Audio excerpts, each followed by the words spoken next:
Dnešní objekty před rekonstrukcí či historické památkově chráněné budovy se nejčastěji potýkají se dvěma hlavními problémy. Vlhkostí zdiva a úniky tepla. Vlhké zdi jsou i velkým zdravotním problémem.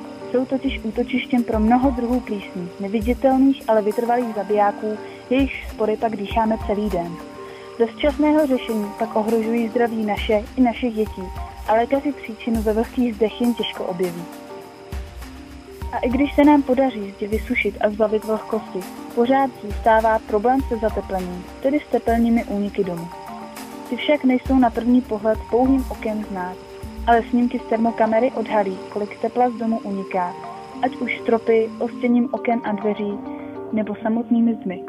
A ne vždy také můžeme použít klasickou venkovní tepelnou izolaci, jak ji známe ze zateplování panelových domů a podobně. Členitost fasády, případně často přehlížený limit maximálně 5% vlhkosti zdiva pro možné poskytnutí záruky výrobcem přidělávají našim projektantům nemalé vrásky na čele. Své by o tom mohli vyprávět také památkáři se svými historickými, chráněnými a přesto vlhkými neudržovanými budovami. Provedení venkovní izolace je pro ně kvůli vlhkosti i zdobeným fasádám prakticky nereálné. Problémy vlhkosti však nemůžeme opomíjet ani z finančních důvodů. Vytápět vlhké zdi je mnohem nákladnější než vytápění zdí suchých. Každé hmotnostní procento vlhkosti ve zdivu totiž snižuje tepelný odpor zdiva o 10%, což způsobuje vysoké energetické ztráty, které zbytečně platíme. Navíc vlhké zdi nelze ani zateplit polystyrenem a tak nám tepelná energie, za kterou platíme nemalé částky, jen prochází zdí do vnějšího prostředí. Vlhké budovy jsou tak studenější, hůře se vytápí a ještě hůře se izolují. Mnoho technologií přineslo za desítky let spoustu řešení pro vlhkost i tepelnou izolaci. Vždy se však jednalo o oddělená řešení zabývající se buď jedním nebo druhým problémem. Teprve malá technologická revoluce, kterou je objev a výroba sanačních omítek pro energetickou sanaci znamená, že se můžeme na celý problém podívat v celku a vyřešit zároveň jak vlhkost zdiva, tak i jeho tepelně izolační vlastnosti. Navíc s velmi krátkou dobou návratnosti investice, vysokou spolehlivostí a dlouholetou zárukou. Pojďme se nyní podívat, jak omítky pro energetickou sanaci fungují. Po stránce úspory energií znamená aplikace této omítky úsporu až 40% nákladů na vytápění, neboť v porovnání s klasickou omítkou má až 17krát vyšší tepelně izolační vlastnosti. 20 mm této omítky má izolační vlastnosti jako 16 mm polystyrenu. Ten však na rozdíl od ní neumí vysušit vlhké zdivo. Jinými slovy, počáteční investice do omítky se začne velmi rychle vracet v podobě nižších nákladů na energie a po dlouhá léta se tak stane naším společníkem při finančních úsporách. Samotná aplikace sanačních omítek pro energetickou sanaci je velmi snadná. Jako první nás překvapí jednoduchá manipulace s pytly, které váží jen 7 kg a hravě je tak přenesou i ženy. Stěhování 30 a více kilogramových pytlů ponecháme rádi v minulosti.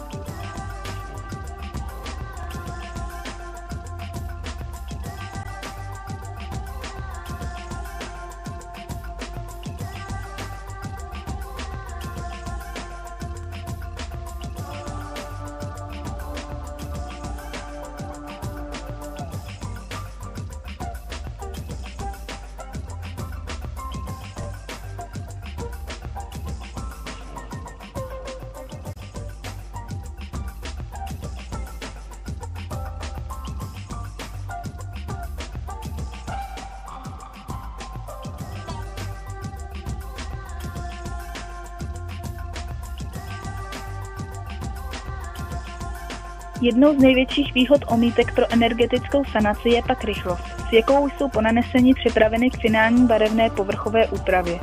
Běžné dny a týdny se tak zkracují na 48 hodin.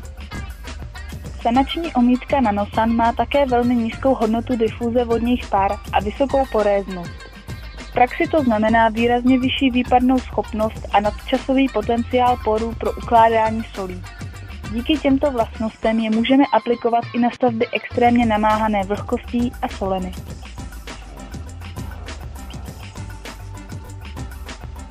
Nízký modul pružnosti pak zaručuje omezení vzniku prasklin a smršťovacích trhlin, čemuž se dosud při sanaci zejména povodňových domů téměř nešlo vyhnout. A abychom se vrátili k památkářům. Tyto omítky jsou čistě vápené, lze je tedy využít i na památkově chráněné budovy. Navíc řeší problém i se zateplením fasád zdobených různými mosazemi a reliéfy, jejichž linie je možné z omítek věrně namodelovat. Tyto nově tepelně izolační sanační omítky tak naprosto mění dosavadní pohled na sanaci vlhkého zdiva, kdy energetická sanace vytváří příležitost efektivní rekonstrukce vlhkých objektů.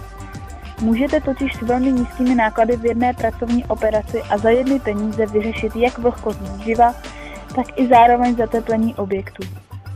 Obě funkce dohromady pak spolu tvoří koncept energetické sanace a efektivní budoucnost našich investorů a vlastníků vlhkých objektů.